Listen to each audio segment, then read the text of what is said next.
Bismillahirrahmanirrahim. Assalamualaikum warahmatullahi taala wabarakatuh.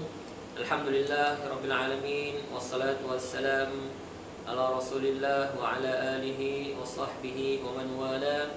Asyhadu an la ilaha illallah wahdahu la syarika lah wa asyhadu anna Muhammadan abduhu wa rasuluh. Allahumma salli wa sallim ala sayyidina Muhammad wa ala alihi wa sahbihi ajma'in. Allahumma fakkihna fid din wa 'allimna ta'wil. Allahumma zidna ilma warzuqna fahma wa 'amalan mutaqabbala wa rizqan wasi'a. Walhamdulillahi rabbil alamin, amma ba'd. Alhamdulillah, kita bertemu lagi pada sesi kali ini. InsyaAllah kita akan bincangkan pada sesi kali ini itu berkaitan dengan solat bagi orang yang sakit ataupun solat ketika sakit. InsyaAllah, apakah yang dimaksudkan dengan solat ketika sakit ataupun solat dalam keadaan sakit? Ni adalah solat yang dilaksanakan semampu yang kita mampulah. Sebagaimana kita mampu berdiri, tak mampu berdiri kita boleh duduk, kan? Tak mampu untuk kita sujud, kita boleh buat isyarat dia bagaimana nanti kita akan terangkan nanti.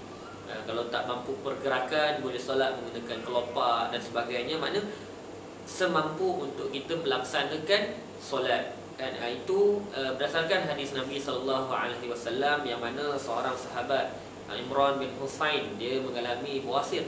Dia bertanya kepada Rasulullah SAW bagaimana keadaan tentang solat dia. Nabi SAW bersabda, "Shalli qa'iman fa illam tastati' fa qa'idan fa illam tastati' fa 'ala janbin." Solatlah berdiri, kalau tak mampu solat secara duduk. Kalau tak mampu juga solatlah secara mengiring. Jadi ini adalah hadis Nabi sallallahu alaihi wasallam menerangkan solatlah semampu yang mana kita mampu keadaan tersebut, kan? Ada juga hadis Nabi sallallahu alaihi wasallam yang mana hadis ini khusus kepada untuk solat fardu. Berkaitan dengan solat sunat, dibolehkan solat sambil duduk. Sebagaimana hadis Nabi sallallahu alaihi wasallam, "Man shalla qa'iman fa huwa afdal, wa man shalla qa'idan falahu nisfu ajril qa'im, wa man shalla na'iman falahu nisfu ajril qa'id." Siapa yang solat berdiri bagi lebih baik, solat duduk pahala dia separuh daripada berdiri. Solat orang yang baring separuh daripada solat orang yang duduk. Jadi ini untuk solat sunat. Bagi yang mampu berdiri solat, tak mampu berdiri boleh solat duduk. Itu berdasarkan solat ketika sakit semampu kita, berdasarkan kemampuan kita, bukan kita menilai daripada berdasarkan kemampuan orang lain. Maknanya dekat sini, ketika nak solat, kemampuan kita tu ketika kita nak solat, bukan di luar solat. Kita berjalan ke masjid, berjalan kaki, mampu berdiri. Tiba-tiba nak solat, kita tak mampu nak berdiri, contohnya lah, ataupun kaki krem dan sebagainya ke. Jadi dinilai ketika nak solat, bukan tadi mampu berjalan, kenapa sekarang solat duduk? Bukan dinilai secara yang lepas. Keadaan semasa yang kita nak solat. Boleh jadi keadaan bila mana rakaat pertama kita mampu untuk solat berdiri, Allahu Akbar. Rakaat kedua tak mampu, maknanya tak mampu. Contoh, kita tak mampu nak berdiri, rakaat kedua kita akan solat duduk, rakaat ketiga kita akan solat duduk, rakaat keempat kita akan solat duduk. Kemampuan kita. Sekiranya di sebaliknya, contohnya sebaliknya, rakaat pertama kita tak mampu nak berdiri, sakit, kremkan dan sebagainya, kita solat duduk. Tiba-tiba rakaat ketiga kita mampu, dah hilang dah krem tu, dah tak sakit, kita mampu berdiri. Makna wajib untuk rakaat seterusnya kita berdiri. Jadi kemampuan tu berdasarkan semasa kita nak solat, bukan dinilai tadi mampu berjalan, kenapa nak solat duduk. Jadi semasa tu. Jadi ikut kemampuan. Kalau terkendalam solat, macam tadi kita nyatakan, kalau rakaat seterusnya mampu berdiri. Kalau tak mampu, boleh duduk dan sebagainya. Itu berkaitan dengan makna solat ketika sakit. Kemudian apakah hikmah? Ulama menyatakan ataupun maqasid ataupun objektif ataupun hikmah, kenapa Allah Rasulullah SAW meminta sahabat kalau tak mampu berdiri, duduk. Kalau tak duduk, boleh mengiring. Kena laksanakan solat juga. Berbeza dengan kaum wanita. Kaum wanita dia ada cuti dia, kan? Apabila dia datang, apabila dia haid, tak wajib solat, ataupun nifas. Berbeza dengan lelaki, dia tak ada cuti. Dia tak ada cuti dalam solat. Itu bagi kaum lelaki. Kemudian hikmahnya antara yang dinyatakan oleh ulama, iaitu solat adalah ibadah yang penting. Kita kena laksanakan juga solat. Kenapa? Sebagaimana riwayat hadis yang diriwayatkan oleh Imam At-Tirmizi, begitu juga dalam riwayat yang lain, inna awwala ma yuhasabu bihil 'abdu yaumal qiyamah min 'amalihi salatuhu. Perkara yang pertama yang akan dihisab pada hari kiamat adalah solat. Pada hari kiamat yang akan dihisab, yang akan dinilai dulu adalah solat kita. Amalan baca Quran, amalan sedekah, amalan yang lain, tahajud, qiyamulan dan sebagainya itu second. Maknanya amalan solat ni solat fardu dia lah. Solat fardu itu akan dinilai terlebih dahulu. Fa in salahat faqad aflaha wa anjaha. Sekiranya bagus solatnya tu, maka dia akan menjadi orang yang berjaya, maka akan dimasukkan ke dalam syurga. Wa in fasadat faqad khaba wa khasara. Sekiranya lah fasad solat dia, maka dia adalah orang yang rugi, Jadi fasad, para ulama membincangkan apakah yang dimaksudkan fasad, iaitu ada 3. Fasad ni maknanya rosak. Ada 3 keadaan. Yang pertama, langsung tidak melaksanakan solat, dia tidak melaksanakan solat. Yang kedua, iaitu solat dia tak cukup waktu. Contoh satu hari 5 waktu, dia solat 4 waktu. Ataupun seminggu 5 darab 7 berapa? 35. Seminggu 35 waktu solat, tapi dia solat 34, 33 sahaja. Maknanya ada kekurangan dalam solat itu. Jadi itu pun dikira sebagai solat yang fasad. Yang ketiga, ulama jelaskan, iaitu ada kerosakan, ataupun solat dia tak sah, ataupun solat dia tak cukup rukun, sehingga tidak nilai sebagai melaksanakan solat. Itu kita tak jelaskan lebih jelas kat sinilah. Itu secara umum dia apa yang dimaksudkan solat yang fasad. Kemudian antara hikmah yang kedua yang dinyatakan oleh ulama, iaitu Islam agama yang mudah, menunjukkan Islam tu agama yang mudah, menolak segala bentuk kesulitan. Adanya rukhsah, adanya keringanan apabila berlakunya kesulitan apabila kita nak melaksanakan ibadah kepada Allah. Contohnya puasa, kalau bermusafir kita boleh berbuka. Kalau bermusafir dalam solat, kita boleh khasarkan 2 rakaat, kita boleh jamakkan waktu solat, kan 2 solat. Itu adalah rukhsah, keringanan. Begitu juga dalam keadaan kita sakit, adanya keringanan, adanya rukhsah yang diberikan dalam agama bagi kita menunaikan solat. Kerana wama ja'ala 'alaikum fid dini min haraj. Agama ni tidak didatangkan dalam keadaan menyusahkan kita. Allah Subhanahu wa taala, yuridullahu bikumul yusra wa la yuridu bikumul usra. Allah menghendaki suatu perkara yang mudah, bukan suatu perkara yang susah. Jadi nak menunjukkan agama itu bukanlah satu pelaksanaan ibadah yang kita tak mampu. Kita mampu laksanakan dalam berbagai keadaan, dibenarkan di dalam Islam. Jadi itu menunjukkan agama Islam ini bukanlah agama yang menyusahkan. La yukallifullahu nafsan illa wus'aha. Kemudian yang dinyatakan oleh para ulama, iaitu memohon pertolongan dari Allah melalui solat. Kerana solat inilah kita memohon pertolongan, kan hanya kepada Allah sahaja kita memohon pertolongan.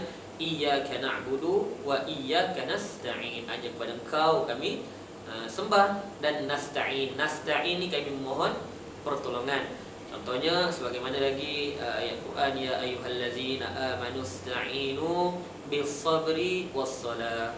Wahai orang beriman, hendaklah apabila ditimpa suatu masalah, wasta'inu, mohonlah pertolongan daripada Allah Subhanahu wa taala, bis-sabri was-salah, dengan kesabaran, dengan solat. Jadi solat ni adalah tanda kita memohon pertolongan supaya Allah menyembuhkan sakit kita, supaya Allah meringankan sakit kita.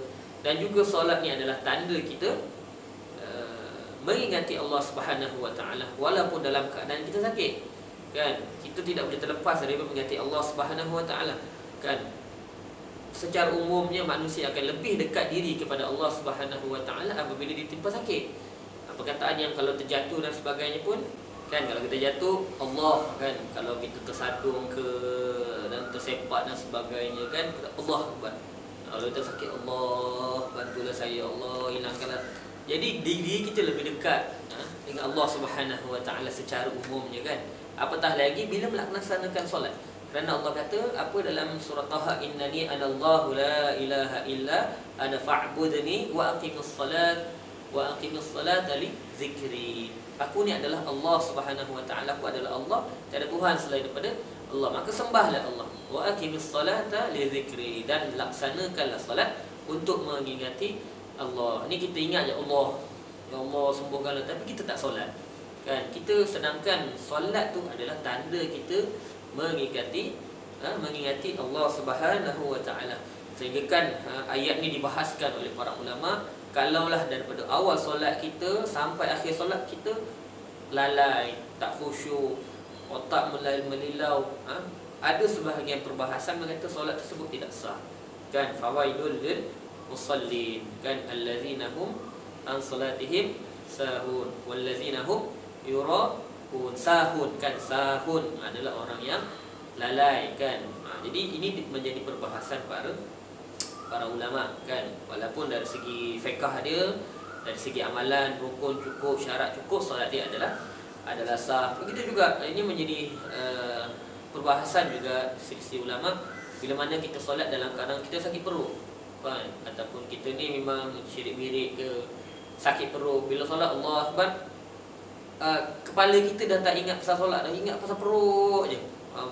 Berbunyi lah, pusing lah sana kat sini kan, ke kiri ke kanan menahan sakit kan. Jadi kat sana diharuskan, dari sisi ulama mengatakan diharuskan batalkan solat. Kenapa? Dah ternafi solat kita tu untuk mengingati Allah. Kenapa? Kita dah asyik ingat sakit perut, ingat sakit apa-apa, ingat itu dah. Jadi kita hilangkan, bagi tandas dulu, settlekan keadaan semua kan. Ada sebagian ulama kata makruh solat dalam keadaan menahan kencing ataupun menahan buang air besar. Sebab apa? Dia menghilangkan kekhusyukan kita, mengganggu kekhusyukan kita. Ini wa aqimus salata li zikri, dan dirikanlah solat untuk mengingati Allah. Tapi kita dah tak ingat Allah Subhanahu Wa Taala, kita solat kita ingat sakit perut kita je lah kan, dan sebagainya. Itu menjadi perbahasan sebahagian daripada para ulama. Antaranya lagi, antara hikmah kenapa kita nak melaksanakan solat ketika sakit, iaitu kita hidup atau mati, sakitnya adalah pintu-pintu kepada kematian kan. Sakit, ada orang yang tak sakit pun dia akan tak kisahlah sakit ke tak sakit. Jadi sakit ni adalah tanda kita menghadapi ataupun dugaan, ujian, ada pengampunan dosa, mendekatkan diri kita kepada Allah Subhanahu Wa Taala. Sakit. Jadi kalau kita mati ataupun meninggal disebabkan sakit tersebut, kita dalam keadaan beriman kepada Allah Subhanahu Wa Taala.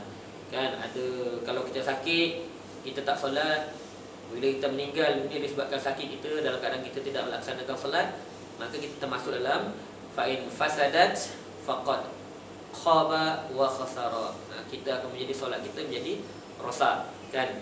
Seterusnya sebagaimana ayat yang selalu dibacakan dalam khutbah, ya ayyuhallazina amanu taqullaha haqqa tuqatih, wahai orang yang beriman, bertakwalah kepada Allah dengan sebenar-benar takwa, wala tamutunna illa wa antum muslimun, dan janganlah kamu mati melainkan dalam keadaan Islam. Jadi walaupun sakit kena laksanakan solat. Bagaimana laksanakan solat?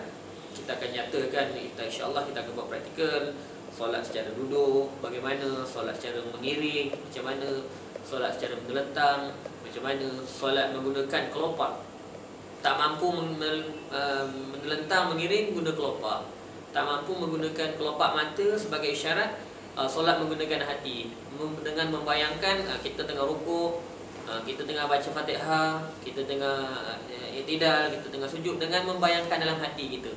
Kalau tak mampu juga, maknanya dekat sana dah wajib disolatkan. Wajib disolatkan maknanya dah menjadi jenazah lah, dia disolatkan, dah tak mampu untuk solat. Jadi sehingga sampai tahap hati, sampai ulama bahas, sampai tahap hati untuk melaksanakan solat bagi orang yang sakit. Bagi melaksanakan solat ketika sakit ni, kita secara umumnya kita ambil teori dia daripada bermula hendak berwuduk. Bagi yang mampu menggunakan air, boleh bergerak, bolehlah kita ambil wuduk macam biasa. Bagi yang tak mampu bergerak, contohnya terlentang di atas katil, tak mampu nak berjalan dan sebagainya, boleh menggunakan berwuduk menggunakan spray kan. Kalau kita ada spray dia tu, spray dekat tangan kita bila kita berseorangan. Kalau berdua lebih mudahlah. Ni kita cerita seorang, kita spray di atas tangan kita. Contohnya kita nak sapu ke muka kita, spray atas tangan kita, kemudian kita sapukan di atas muka kita, kemudian spray satu kali lagi letak atas tangan kita kan, spray lagi satu atas tangan kita bagi yang boleh terkena air, dan boleh juga kita spray di atas tangan kita seterusnya, direct terus, dan kita pun basuh untuk isyarat apa, untuk berwuduk kan. Itu adalah untuk berwuduk bagi orang yang mampu untuk berwuduk kan. Bagi orang yang tak mampu terkena air, maknanya wuduk ni kita guna air. Bila tak mampu nak kena air, doktor ataupun pakar nasihatkan tak boleh kena air. Kalau kena air mungkin lebih teruk, mungkin lambat sembuh. Kalau terkena air mungkin menyebabkan maut ataupun meninggal dunia. Maka kita bolehlah menggunakan bertayamum. Bertayamum menurut mazhab Syafi'i, bertayamum. Bertayamum pun sekarang ni pun dekat hospital-hospital dah semakin mesra solat bagi orang yang sakit. Dah ada disediakan kit untuk bertayamum kan. Dia akan terangkan kit Jabatan Agama pun dah banyak masuk ke hospital-hospital, terangkan bagaimana cara orang yang sakit. Dah ada setiap dah ada khas kan. Boleh kita minta nak solat sekiranya dekat hospital. Kalau dekat rumah kita mungkin lebih mudah, ada anak kan, ada anak ataupun ada mak ayah melihat siapa yang sakit, melihatlah kemampuan sama ada kita boleh kena air atau tidak. Tak boleh kena air, bertayamum. Kalau boleh kena air, pakai spray itulah lebih baik. Kalau mampu untuk pergi bergerak seperti biasa, berwuduklah seperti biasa berdasarkan kemampuan kita. Pernah terjadi pada zaman Rasulullah sallallahu alaihi wasallam. Hadis daripada Jabir, di mana Jabir menceritakan seorang sahabat, mereka bergerak ke dalam satu perang, kemudian kepala dia terkena batu, luka kepala dia, berdarah. Kemudian apabila malam tersebut dia tidur, dia bermimpi basah ataupun berhadas. Bila berhadas, dia nak mandi wajib. Bila nak mandi wajib, dia bertanya kepada para sahabat, dia bertanya, faqala hal tajiduna li rukhsatan fit tayammum. Aku ni ada tak rukhsah? Aku ni ada rukhsah tak untuk bertayamum? Kenapa dia bertanya? Sebab kepala dia luka.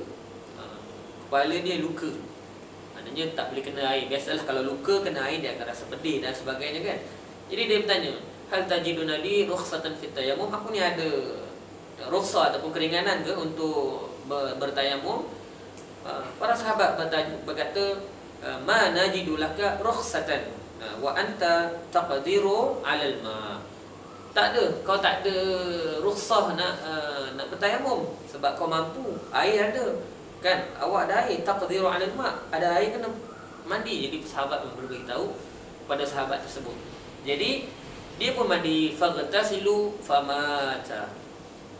Dia mandi kemudian dia meninggal dunia disebabkan luka dia itu terkena air. Luka dia itu terkena air. Qadimna ila Nabi sallallahu alaihi wasallam, para sahabat sampai kepada Nabi sallallahu alaihi wasallam menceritakan tentang perkara tersebut. Apa yang dikatakan oleh Rasulullah? Qataluhu qatalahumullah. Kamu telah membunuh dia, Allah akan membunuh kamu.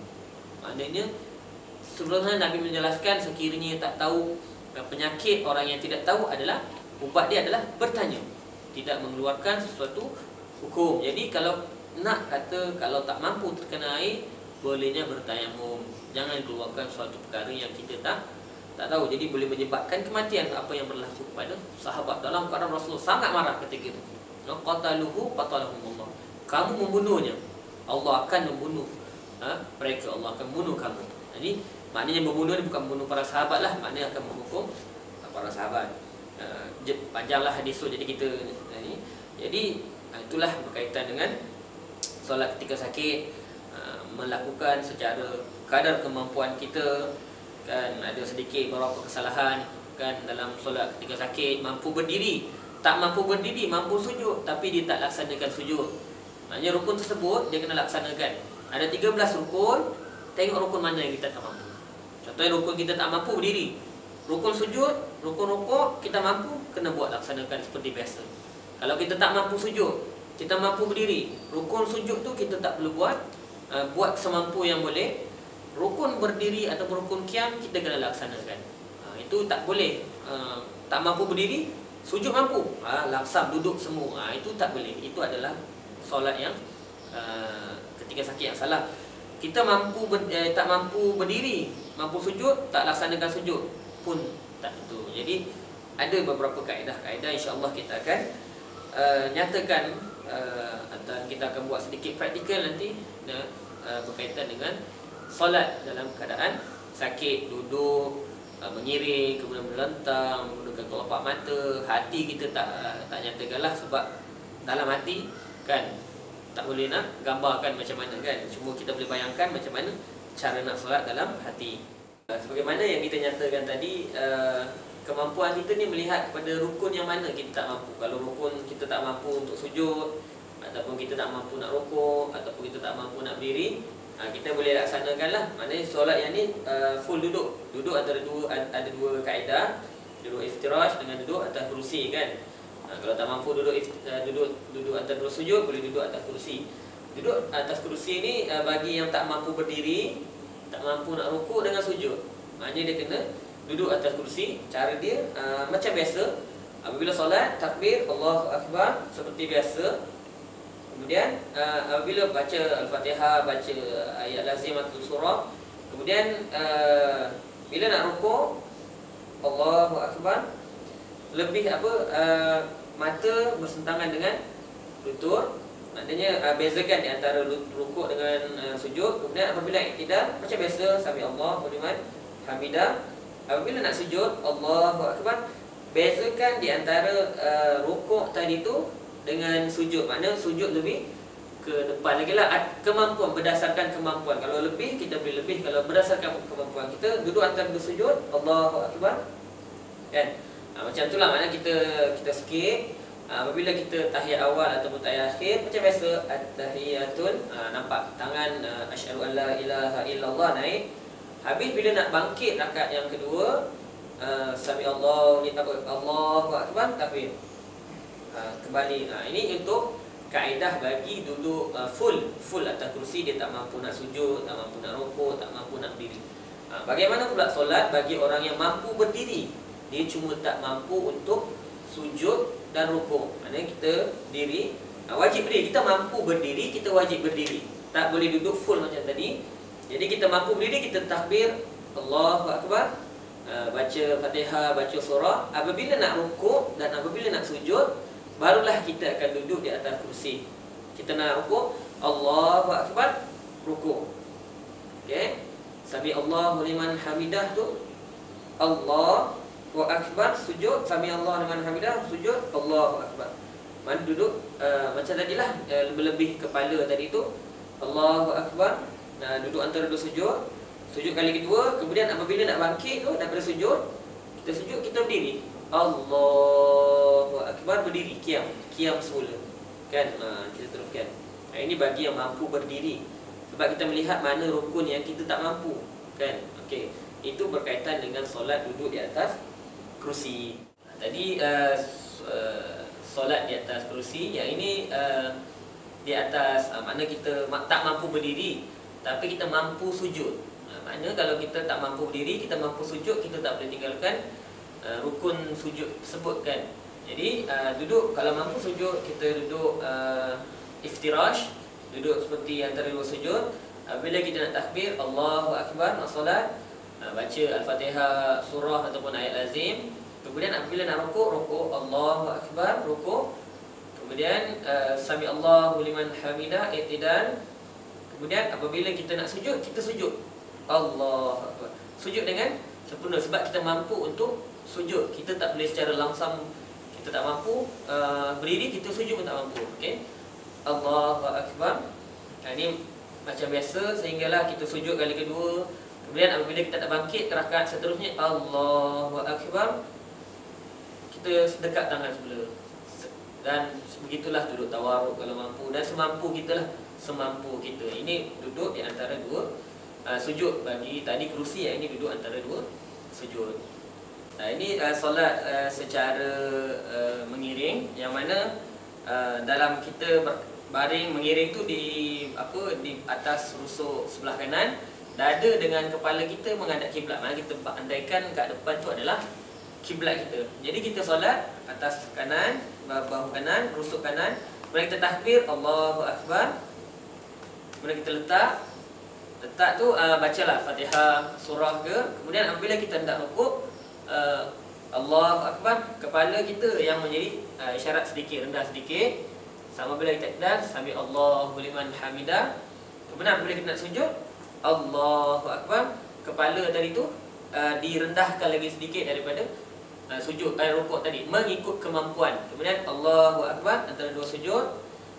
Begitulah sampai kita seterusnya. Apabila kita nak tahiyat tasyahud awal ataupun tasyahud akhir, kita asyhadu an la ilaha illallah, kita angkatlah tangan jari kita tu. Kemudian bagi salam pun berdasarkan kemampuan kita lah.